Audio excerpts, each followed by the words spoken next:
welcome everybody. My name is Rose Smith from AbsoluteSoulSecrets.com. Thanks for joining me for the August horoscopes. Well, it's a bit of an interesting month happening this month.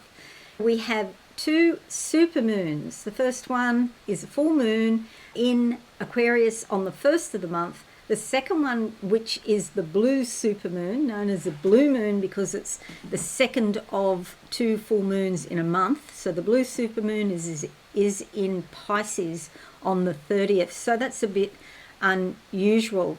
So there's a few other things happening, but let's go and watch a video so you don't have to watch me all the time.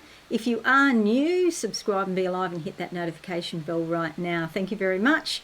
On the 16th of the month, we have the new moon in Leo, bringing a lot of brand new beginnings to you. You could be feeling quite bright, quite generous, and a little bit more vital. Perhaps you stand out in some way. If you go into a room, people immediately notice you.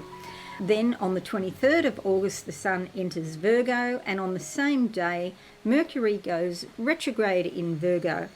And the ruler of Virgo is in fact Mercury. So if you are a Virgoan perchance or a Gemini, then you could be very strongly affected by Mercury retrograde, and it will be retrograde until September 14th.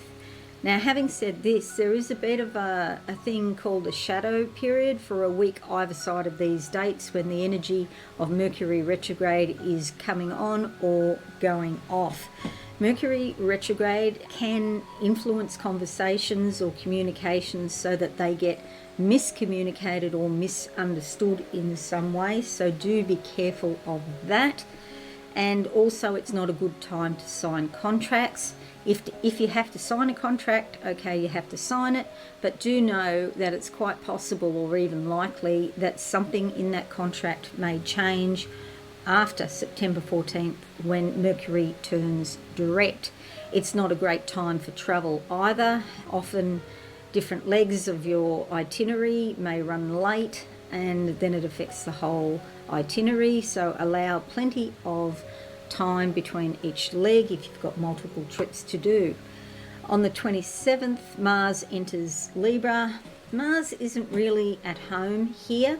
Mars is very energetic. Some people say aggressive, but at the very least it can be quite forceful.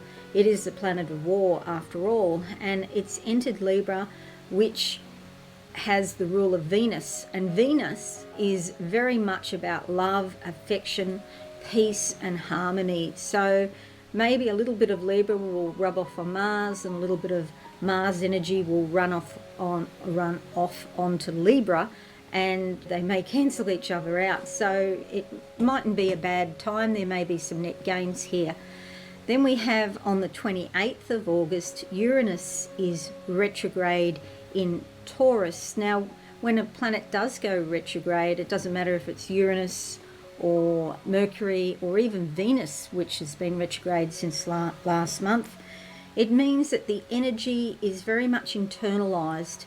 It doesn't mean that there aren't real physical effects. There still can be, but you're carrying a lot of the energy within, and it can be a little bit more emotional. It's certainly more to process.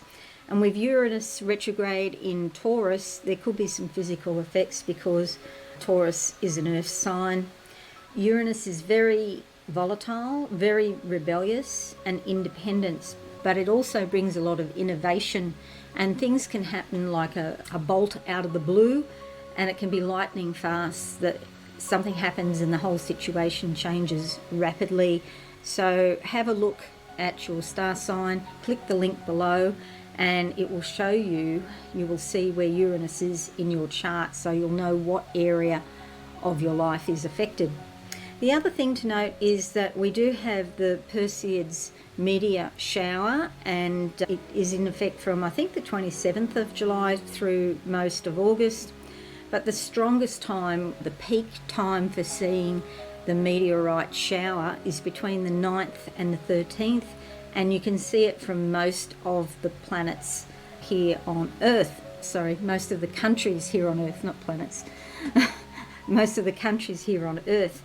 And it's also important to note too, if you go out on the 1st, 2nd or 3rd, it may be more difficult to see, of course, because we have the supermoon in Aquarius. So the supermoon is when the moon comes within 390,000 kilometres of the Earth, and it is 15% brighter and up to 7% bigger. So with all that additional light, it may be harder to see the Perseids, so just bear that in mind.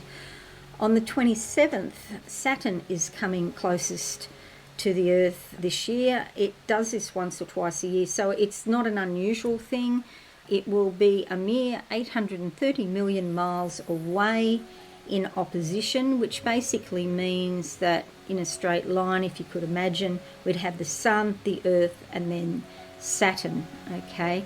And so, like I said, it's not unusual, but it will particularly affect Capricorn and the other cardinal signs, Aries, Cancer, and Libra. So this closest approach by Saturn is likely to bring a little bit more structure, a little bit more restriction or limitation, but that can help you define a structure, help you get organised. Maybe you can do some scheduling of work and things like that, because Saturn really loves things to be organised and scheduled. Saturn doesn't want you just to be too spontaneous and just go off and do something off the top of your head. Saturn wants you to plan it out and have more of a strategy. So sometimes it's useful. It can bring stability and a sense of safety. People may like that, but it can also be difficult if you're a creative sort of person, or perhaps you're an astrologer or a psychic or an artist of some description, a musician. These people, we need to sort of go with the flow as well. So yeah, it depends what you're doing, but try and give your creative work some sort of structure, because Saturn would appreciate that. Okay, so that's it. I hope this is useful for you. Thanks so much for watching. Don't forget to click your moon sign or your ascendant. See the timestamps below. Have a wonderful month, everyone, and I'll see you again soon. Bye for now.